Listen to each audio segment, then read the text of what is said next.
이게 그 트럼프가 노벨상을 받기 위한 어떤 기획이 하나 또 들어갔습니다. 이게 이제 자기가 끝낼 수 있는 마지막 전쟁이다. 이게 이제 우크라이나 러시아 전쟁인데 이것마저 끝내고 나는 노벨상 받을 거야. 네. 내년에. 이 꿈이 이번에 성공할 것이냐 말 것이냐. 이게 이제 귀추가 주목이 되는데 좀 설명 좀 해주시죠. 현재 28개 그 종전 협상안에 메모가 유출되는 바람에 난리가 났어요. 네. 그래가지고 지금 이대로 종전이 되냐 아니냐 이게 이제 초미의 관심사 아니겠습니까? 알겠습니다. 그렇습니다. 그 어제 밤 사이에 있었던 일 이걸 좀 정리해서 말씀을 드리겠습니다. 트럼프 대통령이 어제 밤에 25일 밤에 자신의 SNS에 지난주에 저희 팀은 그러니까 미국은 러시아와 우크라이나 간의 전쟁을 종식시키는 데 있어서 엄청난 진전을 이루었다. 이런 글을 자기 SNS에 올렸는데요. 가로치고 이런 얘기를 했습니다. 제가 대통령이었다면 절대 시작되지 않았을 전쟁. 그 자뻑은한테는 엄청나게 합니다. 미국이 초안한 원래 28개항 평화계획이 양측의 추가 의견을 수렴해서 그러니까 미국하고 러시아와 우크라이나의 추가 의견을 수렴해서 세부적으로 조정되었다. 이제 몇 가지 의견 불일치만 남았다. 뭐 이런 얘기를 했습니다.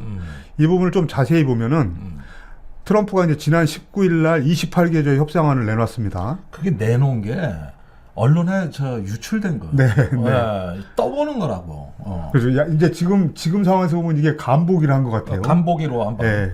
근데 내용이 뭐냐면 우크라이나가 동부 돈바스, 그러니까 루안스크주하고 도네츠크주가 있는 돈바스, 이게 한반도의, 그러니까 대한민국의 절반 정도 면적입니다. 5만 3천 제곱킬로미터 정도 되는데, 이거를 러시아가 지금 쳐들어가서 점령을 하지 않았습니까? 이걸 다 내주고, 우크라이나가 다 내주고, 그 다음에 우크라이나는 나토 가입을 포기하고, 병력을 현재 절반 수준인 60만 명으로 제한한다. 이런 내용입니다. 그러니까 당연히 이제 유럽에서랑 우크라이나는 이건 항복 문서다. 우크라이나가 러시아에 항복하는 문서다. 이렇게 해서 반발이 엄청 났습니다. 근데 이런 와중에 23일 날 스위스 제네바에서 미국하고 우크라이나 협상단이 이제 만났습니다. 거기서 19개 항목으로 이제 줄여서 새로운 안을 만들었습니다. 근데 이제 현재 나오는 얘기는 러시아의 전쟁 범죄에 대한 사면, 그 다음에 러시아 동결 자산을 우크라이나의 재건에 투자해서 미국이 이익의 절반을 가져간다. 뭐 이런 부분도 있었는데, 이런 부분을 일단 수정을 했다고 합니다. 근데 이제 가장 핵심적인 부분, 돈바스 영토 문제를 어떻게 할 거냐. 그 다음에 우크라이나의 나토 가입 문제를 어떻게 할 거냐. 이거는 트럼프하고 젤렌스키 대통령 사이에 둘이 협상해서 결정하는 걸로 남겨뒀다. 이렇게 해서 이제 가장 핵심 중인 부분은 두 대통령이 만나서 결정하는 걸로 남겨놨다. 이게 이제 현재까지 보도된 내용입니다. 네. 자, 우선 이걸 한번 보죠. 영토는 가장 민감한 문제입니다. 그렇습니다. 예, 지금 어떤 그 우크라이나의 그 광물 매장지가 대부분 포함되어 있고 향후에 산업의 중심지가 될 어떤 동부의 러시아 점령 지역을 일단은 현 상태에서 러시아에게 양도하는 거예요. 그렇습니다. 거기에다가 크림반도 예전에 2014년에 먹은 거는 그것도 주는 거고. 그건 그대로 유지하는 겁니다. 그것도 그대로 가는 거고. 그 다음에 이제 헤르손. 그 크림반도에서 육지로 이어지는 헤르손. 여기가 아주 신경과 동맥이 딱 집중된 급소란 말이에요. 그렇습니다. 이것도 러시아가 장악하는 겁니다. 이것도 러시아가 장악. 그 다음에 도네츠크, 루안스크 부분에 점령지를 러시아가 일단은 차지한다 이거죠. 이렇게 되면은 현재의 현 전선으로 그대로 동결된다. 그렇습니다. 일단 이렇게 되고 그 인근에 있는 우크라이나군은 철수하는 거예요. 다시 말하면은 여기는 이제 러시아 땅이 되는 거야. 러시아 땅이 되는 거기 때문에 여기를 위협하는 우크라이나군은 후방으로 철수하는 겁니다. 우크라이나는 이대로 하면은 환장할 노릇. 환장할 노릇이 되는 거죠. 자, 그런데 이제 저기 뭐야 젤렌스키가 좀 약해진 건 뭐냐면은 아, 약해졌다. 이 전선을 그렇다고 힘으로 전복시킬 수 있느냐, 힘으로 바꿀 수 있느냐. 근데 우크라이나는 자체 국방력이 없어서 서방의 원조에 의존하는 국방 체제다 보니까 네. 어느 정도 현재 것을 영토를 완전히 뭐 러시아에 할양한다가 아니라 현 상태로 종전을 한다 그러면은 어느 정도 밀릴 수밖에 없지 않나요? 그렇습니다. 그러니까 이게 울며 겨자 먹기가 되는 거예요. 울며 겨자 먹기가 되는 거죠. 그래서 영토에 관한 부분은 일단은 이거는 저기 제가 보기에는 러시아 의도대로 상당 부분 된다고 봐야 되겠어요. 네. 이 러시아 의도대로 상당 부분 영토 부분이 정리가 되는 것이다. 이렇게 볼 수가 있겠습니다. 그 제네바에서 23일 날 우크라이나하고 미국 협상단하고 만나서 19개항으로 이제 그 새로운 안을 만들었다고 말씀드렸는데 이거에 대한 그 우크라이나 쪽 입장을 보면 루스템 우메로프 우크라이나 이제 국가안보보좌관이 네. 그날 25일 날 트위터에 이제 이런 글을 올렸습니다. 우리 대표단은 제네바에서 합의된 합의의 핵심 조건에 대해 공통된 이해에 도달했다. 일단 이대로 보면은 약간 만족한 느낌을 네. 표현을 합니다. 네. 그러니까 이제 우리는 유럽 파트너들의 지원에 기대하고 있다. 그리고 11월 중에 가능한 한 빨리 젤렌스키 대통령이 미국을 방문해서 최종 조치를 완료하고 트럼프 대통령과 합의에 도달하기를 기대한다. 그러니까 제네바에서 만들어진 내용에 대해서 일단은 만족한다. 이런 의견을 좀 냈습니다. 근데 그 구체적인 내용은 나오지 않고 있는데 여전히 좀 전에 이제 의원님 말씀하신 대로 돈바스 영토 문제, 그 다음에 우크라이나의 나토 가입 문제, 이 부분은 아직 빈칸으로 남아있는 겁니다. 자, 이 부분을 한번 보죠. 그러니까 자, 하나씩 정리를 하겠습니다. 영토 문제는 어느 정도 얘기가 됐어요. 네. 예, 그러면은 이제 안보보건전 보장 문제가 남아있는데 이 부분이 지금 어떻게 처리되고 있느냐. 이것도 굉장히 민감한 부분 아닙니까? 네, 네. 그러니까 나토 가입은 약속을 못 해줘요. 나토 가입까지는. 이거는 뭐 우크라이나 전쟁 일어나기 4년 전이나 지금이나 변한 게 없어요. 나토 4조하고 5조가 적용이 되는 문제인데 네, 네. 이렇게 돼서 새로운 회원국으로 우크라이나를 받아들이려면은 첫째로 나토 회원국의 만장일치 동의가 있어야 되고 그렇습니다. 전원 일치 찬성이 돼야 가입되는 거죠. 동의가 있어야 되고 두 번째는 뭐냐 하면은 교전 중인 지역은 교전 중인 국가는 새로 나토에 가입할 수가 없어요. 그렇습니다. 예, 이거는 허들이 있다고 장벽이 있다고. 그런데 전쟁 전에 젤렌스키가 그럼에도 불구하고 나토 가입하겠다고 주장을 하면서 불필요하게 긴장이 고조된 부분입니다. 그러면 나토 가입이 아닌 현실적 안전보장책이 뭐냐 이렇게 해서 중간적인 대안을 찾았어야 되는데 나토 가입이냐 아니냐 이렇게 되면 이거 전쟁 새로 일어나는 처음부터 다시 시작인 거거든 이게. 그러니까 러시아가 우크라이나 침공할 때 제일 큰 명분으로 내세웠던 게 이거잖아요. 그렇죠. 그러니까 가입하지도 못할 나토 가입이 된다는 전제 하에서 네. 예방 전쟁을 한 겁니다. 예방 전쟁을. 근데 지금까지도 이 나토 가입 문제는 일단은 지금까지 저기 그 냉전이 종식되고 나서 이제 나토가 동진해 가지고 동유럽 국가들을 대부분 가입시켰어요. 그렇습니다. 네. 그런 다음에 이제 마지막 남은 게 우크라이나였어요. 그러면 여기까지 나토가 가입되면은 이제 서방하고는 냉전으로 들어가는 거거든. 그러니까 이 문제는 솔직히 말해서 우크라이나만의 문제가 아니야. 그리고 애시당초부터 이 논쟁 자체는 우크라이나에서도 통일된 국론이란 게 없었어요. 아, 우크라이나 안에서도요. 우크라이나 안에서도 친러시아 정권하고 네. 친 EU 정권하고 번갈아 집권하면서 네. 이랬다 저랬다 하다가 젤렌스키 친 EU 정권이 등장하면서 이 문제가 국내에서 논쟁이 된 거예요. 네. 이게 이제 러시아로 불똥이 튀어버린 것이지만은 이 나토 측에서는 우크라이나 나토 가입을 갖다가 보장한 적이 없어요. 지금까지 단 한 번도 그런 적이 없습니다. 그렇다면은 나토 가입이 여기에서 논점이 될 이유는 원래부터가 없는 거고 이 29개 항에도 실제 없어요. 네. 아, 여기에도 예. 없고 단 안전보장책이야. 안전보장책. 그죠? 네. 이렇게 되면은 이제 우리가 이게 코리안 시나리오를 떠올릴 수가 밖에 없는 지금 건데. 이 우크라이나 협상 문제 가지고 예. 보면서 의원님 말씀하신 대로 1953년에 한국전쟁 휴전협정 네. 그 상황을 떠올리는 분들이 많습니다. 많습니다. 여러 가지 비슷한 게 많은데, 자, 그때도 말이에요. 한국 전쟁이 종전이 될 때 한국 정부가 정전협정에 반대해서 빠지면서 남북한 다 유엔 가입을 못했습니다. 둘 다. 그렇죠. 그거는 저 90년대까지 40년 걸렸어. 40년. 그러니까 어떤 블럭에 남과 북은 공이 못 들어간 거예요. 뭐 냉전 진영에야 들어가 있었지만 네네. 마찬가지야. 나토 부분도 마찬가지란 말이에요. 예.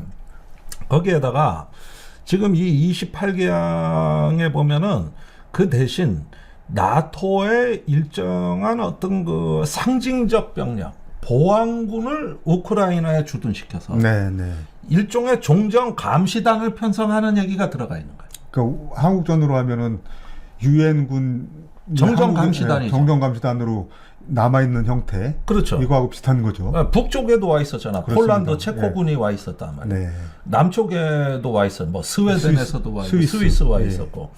이래가지고 정전 감시단이라는 게 있었고 정전위원회가 생겼는데 네.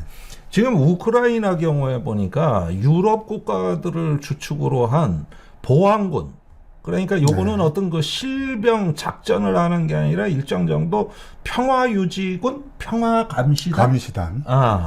이런 형태 해가지고 상징적인 감시 조치. 이런 것들을 이제 좀 뭐 인계철선 같이. 네. 이렇게 배치하는 문제를 갖다가 이거는 논의할 수가 있는 걸로 보여지는 거거든요. 그래가지고 요 부분이 지금 들어가 있고, 그 다음에 우크라이나가 자체적으로 무장을 해가지고 전쟁을 일으킬 수 있는 능력도 사실상 제한해버려요. 그러니까 아까 60만으로 제한한다 이런 조항이 60만으로 제한. 그런 얘기가 나오는 거죠. 이게 굉장히 중요한 문제입니다. 우크라이나 입장에서는.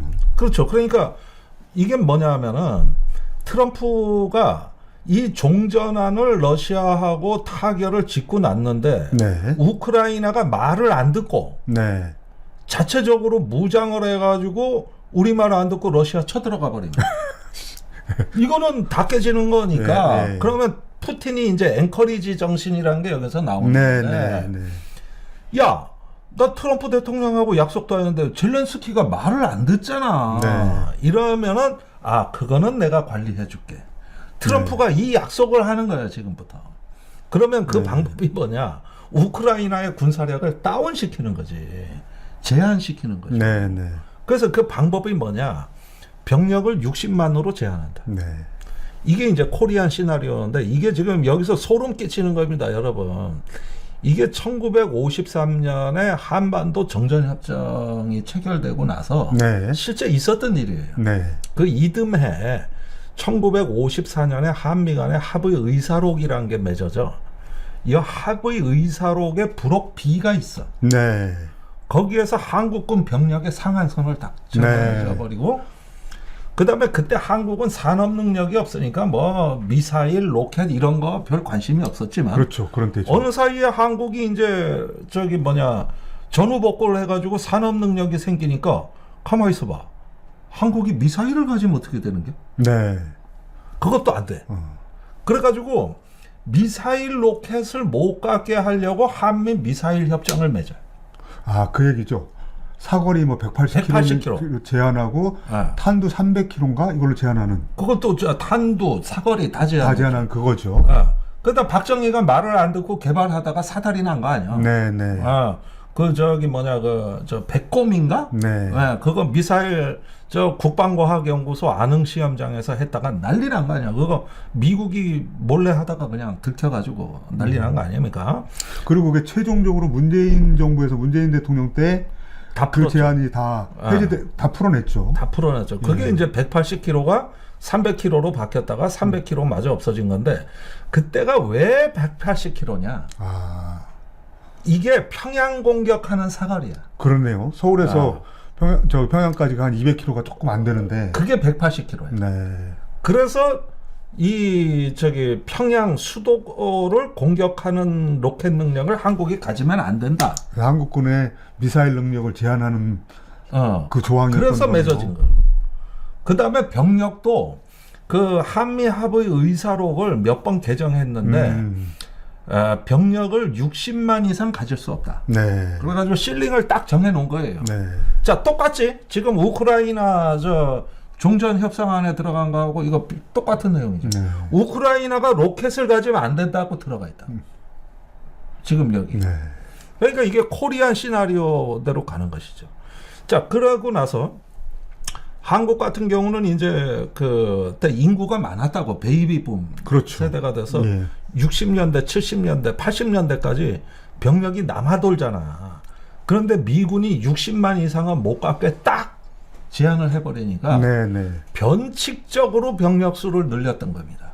그게 방위병이었어요. 아, 방위병의 기원이 이제 그렇게 되는 거예요. 그렇게 된 거야. 이게 방위병을 그런 이상한 제도를 만들 이유가 없어. 현역병이면 현역병이고 아니면 아닌 것이야. 그랬는데 이제 병력이 슬금슬금 늘어나는 변칙적인 거고 그 사이에 또 베트남 파병이 있었다고. 네, 그렇죠. 이런 걸로 이제 슬금슬금 늘린 거야. 저기 베트남 파병은 또 예외로 해야 되고 거기 가서 싸워야 되니까 기본 병기가 갖춰줘야 되고 네. 그러려면 소총, 박격포, 탱크 이런 거 우리도 가져야 되는 거고 뭐 그러다가 이제 70년대 카터가 주한미군 철수한다 철수한다고. 그러니까 야 그럼 우리가 자주국방해야 되고 이렇게 하면서 슬슬슬 늘릴 때도 마지막까지 미국이 허락 안 해준 거는 병력 숫자하고 미사일 사거리 이것만은 안 돼. 하늘이 두 쪽 나도 안 돼. 해서 막았던 겁니다. 그런데 딱 이번에 보니까 우크라이나의 어떤 국가의 전쟁 수행 능력 자체를 제한하는 거예요. 이 부분이 러시아에 대한 약속이라고 나는 보는 것이죠. 제가 현역 때 그렇게 부러워했던 방위병 제도의 기원이 그렇게 되는군요. 방위병은 그래서 그렇게 해서 만들어진 거군요. 네. 그러다가 이제 1990년대에 들어오면서 저기 방위병 제도가 폐지됐죠. 네, 그렇습니다. 그래서 방위병까지 하면 우리나라 병력이 75만이었어. 네. 그런데 다시 60만으로 되돌아간 겁니다, 이게.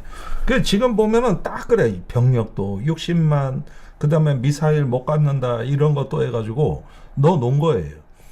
지금 우크라이나 정부 사람들은 한국전쟁 그 종전 협상 과정 이거 공부 열심히 하고 있어야 되겠네요. 그러니까 지금 이 부분이 저기 우크라이나하고 미국 사이에서 세부안을 조율 중인 가장 네. 머리 아픈 부분인데 자 지금 나토 가입은 안 됩니다. 이거는 상수예요. 그러나 나토 5조 수준, 네. 그러니까 공격을 하면 자동 지원한다. 그렇죠. 이런 사실상의 안보 지원은 가능해야 된다 이거예요. 그러니까 나토 가입은 안 되지만 나토와 비슷한 수준의 지원을 받을 수 있는 뭐는 있어야 되고 이걸 젤렌스키가 요구한다 이거지. 그 부분이 이제 우리 용어로 하면 자동 개입 조항인 거죠. 자동 개입이라든가 자동 그런 지원이라든가 거죠. 예, 이런 그러니까 장치를 요구하는. 우크라이나가 침공 당하면 예. 나토가 자동으로 개입하는 예. 이런 조항이 방금 말씀하신 게 지금 나토 5조가 그 조항이거든요. 자동 개입. 그러니까 나토 회원국 중에 어느 한 나라가 공격받으면 나토 전체가 그것에 대해서 군사 행동에 나선다. 네. 그러니까 이런 내용이 우크라이나가 나토에 정식 가입하지 않더라도 않더라도 그 정도의 안전 보장은 돼야 우크라이나는 만족할 수 있고 안심하고 이 휴전안을 받아들일 수 있다. 이런 말씀인 겁니다. 자, 그런데 보십시오. 한국에서 전쟁이 일어났을 때는 유엔군이 왔잖아요. 그렇죠. 근데 우크라이나 전쟁 4년 동안에 외국군이 파병된 건 아니란 말이에요. 응? 그렇습니다. 그거는 북한군을 돈과 제외하면 러시아하고 우크라이나만 싸운 거죠. 그렇죠. 그러니까 무슨 얘기냐? 안전보장이라고 하는데 우리와 다른 건 뭐냐면 우리는 미군이 와 있고 네. 국제 유엔군이 와 있고 그렇습니다. 이렇게 해가지고 돼 있는데 지금 우크라이나는 전쟁 4년 동안에 미군이 온 적이 없고 그렇죠. 그 다음에 유럽에 뭐 나토군이 파병이 된 적이 없어요. 그렇습니다. 우크라이나는 무기 지원만 받은 거야. 그렇게 해서 싸우다 보니까 네. 젤렌스키 입장에서는 더 불안해. 네.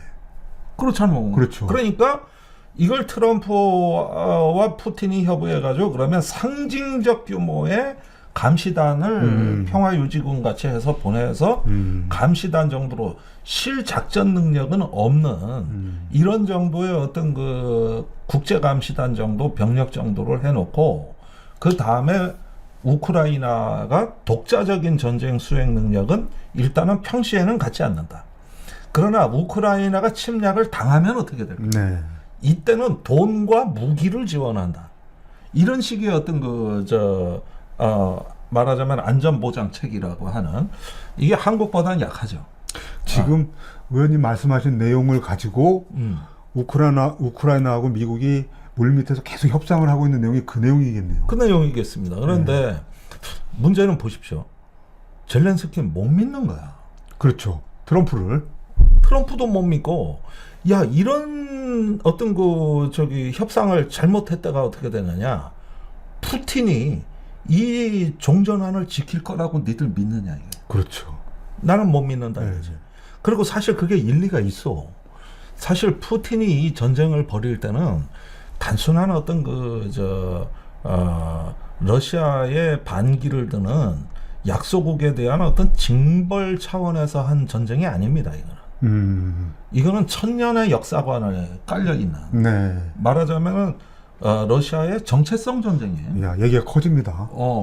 역사 전쟁이고 정체성 전쟁이에요. 네. 그런데 지금 말하자면 트럼하고 났다고 해도 저 푸틴의 야심 자체.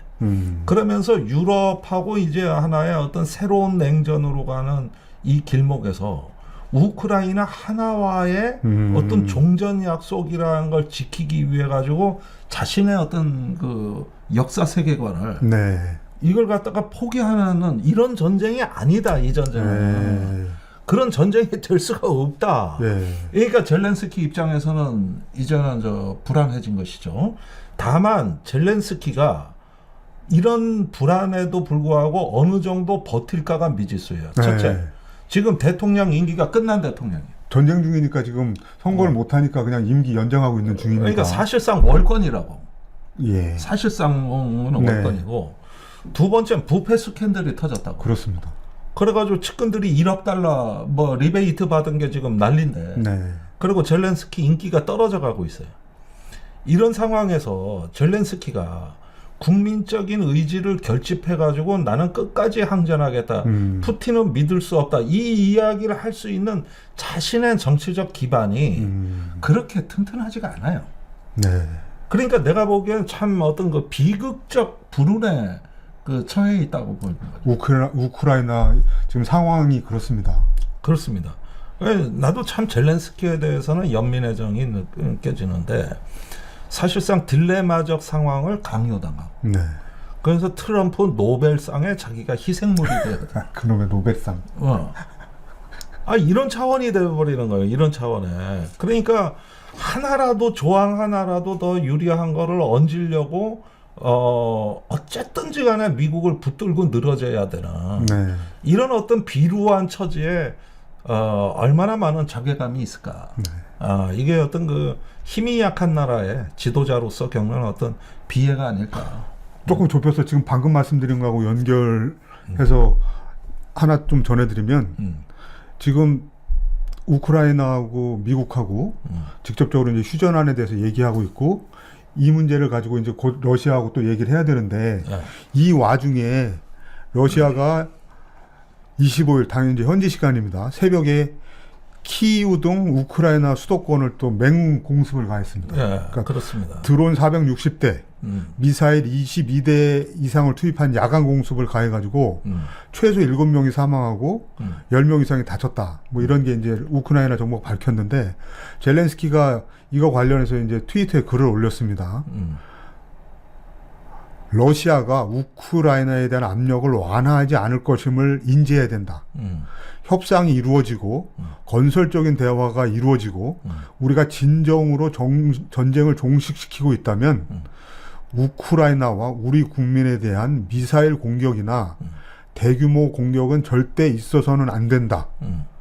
안 된다. 이렇게 얘기하고 있지만 러시아가 이거를 중단할 가능성은 없는 거 아닙니까? 그러니까 지금 저기 이런 식의 그 협상안이 나오면 전쟁이 더 격화된다는 건 올 여름부터 우리가 흔히 봤던 일입니다. 네. 사실은 그 저기 가자지구 뭐 이란 뭐 이런 데서 막 그 중동 전쟁이 격화되고 있을 때 더 격화된 거는 우크라이나에서요.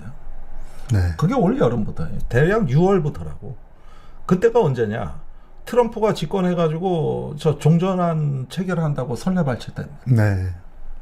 그 얘기만 나오면은 더 맹공격을 한다. 이게 한국 전쟁 종전전이 제일 치열했다. 그 영화 있지 않습니까? 고지전. 고지전. 한 뼘이라도 더 얻으려고. 네. 그러니까 유리한 위치에서 종전안을 갖다가 강요하기 위한 자신에게 유리한 종전안을 강요하기 위해 가지고 오히려 위험이 더 고조되는 현상. 네. 이게 이제 패러독스인데. 자, 평화를 정착하기 위한 종전안이 테이블 위로 올라오는 순간 더 많은 사람이 죽어나갔다. 네. 그런 면에서 역설인 거죠. 그건 한국 전쟁이나 우크라이나 전쟁이나 비슷한 거예요. 거기에다가 저기 뭐냐 우크라이나를 지원하면은 전쟁을 유럽으로 확전시키겠다 그러면서 이제 폴란드 이런 저기 뭐 체코 이런 나라들의 드론까지 네. 투입시키는. 그러니까 무슨 얘기냐면은 더 강한 협박으로 종전안을 유리하게 하려는 이런 행태가 나오는데 이번에도 지금도 마찬가지. 지금도 드론하고 미사일이 더 날라오고 이런 겁니다. 그러니까 촛불이 꺼지기 전에 마지막으로 확 타오른다.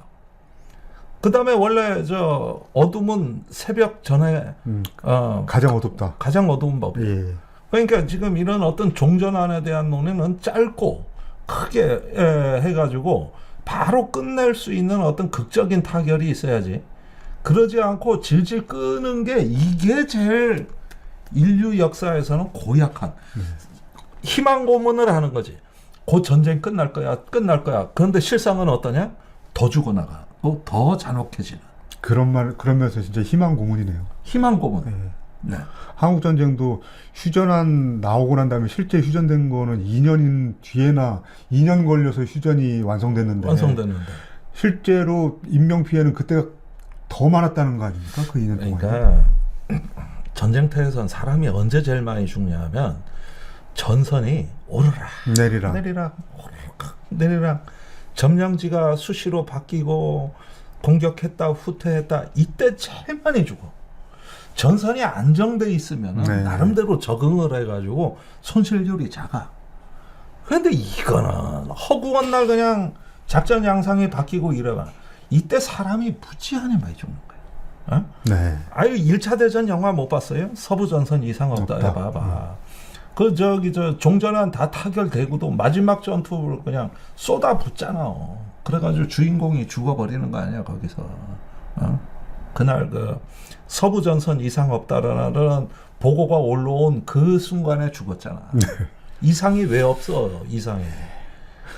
지금 이제 23일 날 제네바에서 스위스 제네바에서 미국하고 우크라이나가 일단 19개 조항으로 그 협상안을 만들었는데 그래서 이제 아까 말씀드린 대로 영토 문제하고 돈바스 등 영토 문제하고 나토 가입 문제에 대해서는 트럼프하고 젤렌스키가 결정하도록 비워놨다. 여기까지 돼 있는데 이 안에 대한 그 러시아 반응을 보면 이게 어쨌든 간에 이번 협상안이 타결될 것이냐에 대해서 저 물음표가 생기는 지금 반응을 내놓고 있습니다. 그렇습니다. 그래서 저는 그렇게 희망적으로 보이지는 않아요. 아직까지는 조금 더 이게 가시권에 들어와야 됩니다. 이러지 않으면은 지금 서방 세계나 우크라이나나 이런데 대체적인 합의가 뭐가 나오지 않는 이상 이런 식의 희망 고문이 훨씬 더 잔혹하다.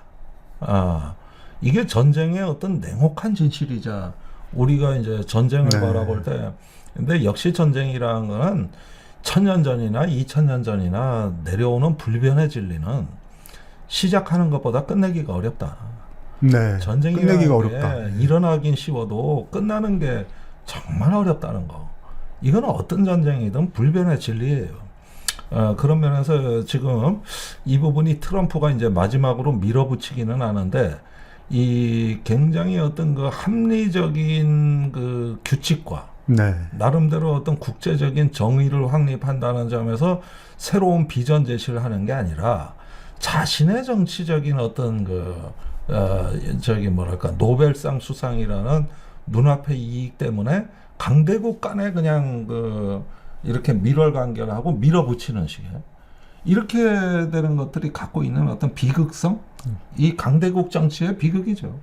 나의 보험 가입 상태를 믿을 수 있는 정직한 보험 전문가가 객관적으로 체크해서 공정한 평가와 합리적 대안을 제시하는 마이보험 체크를 소개합니다. 마이보험 체크는 보험 가입자의 이익을 가장 중요하게 생각합니다. 마이보험 체크는 35개의 손해보험, 생명보험 회사를 취급 판매하고 있기 때문에 한 회사만 추천드리지 않습니다. 고객의 상황에 맞지 않게 무조건 보험료가 비싼 보험 상품을 팔아 수익을 챙기려는 게 아니라 고객에게 가장 필요하고 합리적인 상품을 제안하고 있습니다.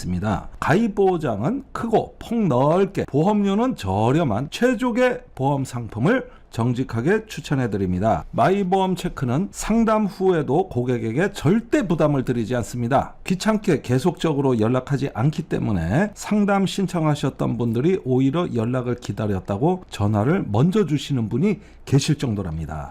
부담 없이 마이보험 체크에 연락하셔서 무료로 상담받으시고 합리적인 보험 설계도 받아보시기 바랍니다. 연락처는 홈페이지 한글로 마이보험체크.com, 카카오톡에서 마이보험 체크를 채널 추가 또는 대표 전화 1800-7917 상담 신청하실 때 꼭 김종대 TV 보고 신청했다고 남겨주시기 바랍니다. 그리고 마이보험 체크를 사칭하시는 회사 많다고 합니다. 심지어 마이보험 체크 맞나요? 물어보시면 맞다 하고 가짜 답변도 한다고 합니다. 마이보험 체크 여기 주황색 손마크 꼭 확인하시고 1800-7917 대표 번호가 맞는지 확인하시길 바랍니다. 맞춤형 보험 3당 마이보험 체크.